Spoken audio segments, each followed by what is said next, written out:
नरेंद्र मोदी थे, पुलिस सुधार की बात कर रहे थे। उधर बीजेपी के अध्यक्ष अमित शाह आज ममता बनर्जी के किले में घुसकर हुंकार भरते हुए नजर आए।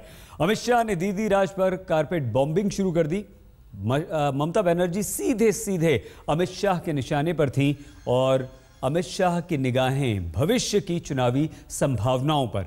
तो क्या कहा बीजेपी अध्यक्ष अमित शाह ने, जरा आप भी सुनिए। दीदी यहां सभा की परमिशन देना नहीं चाहती थी।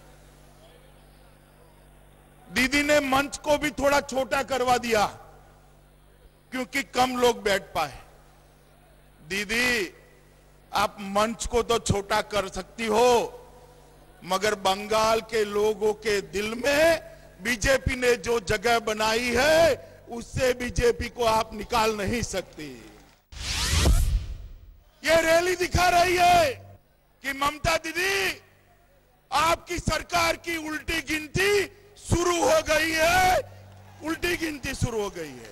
मगर मैं बताना चाहता हूं कि अगली 30 नवंबर को ये बीजेपी उत्थान दिन नहीं होगा, तृणमूल पतन दिन होगा, ये निश्चित दिखाई दे पड़ रहा है।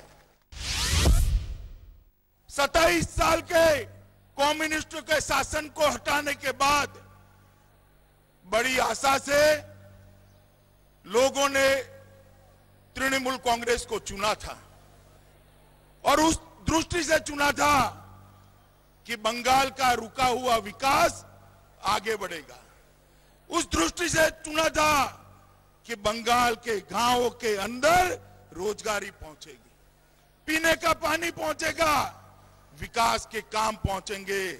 मगर आज 3.5 साल के बाद बंगाल वहीं का वहीं रह गया, कुछ ज्यादा पिछड़ गया।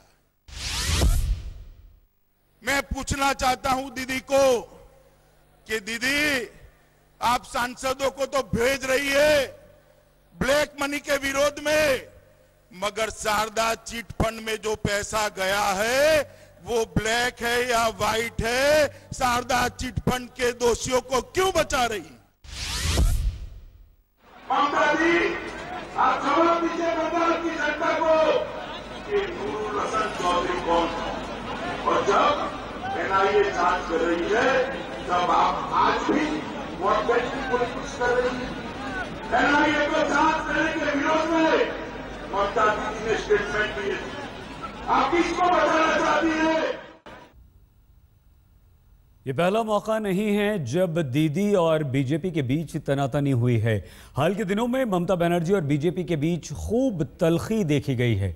अब सवाल ये कि आखिर क्यों बंगाल की राजनीतिक जमीन पर बीजेपी एंड कंपनी की नजरें हैं। बीजेपी बंगाल में असल में अपनी जड़ें जमाने को बेचैन है। लोकसभा चुनाव में बीजेपी को 2 सीटें मिली और 17% वोट भी मिले। बीजेपी अब सीटों की तादाद बढ़ाने की पुरजोर कोशिश में लगी हुई है।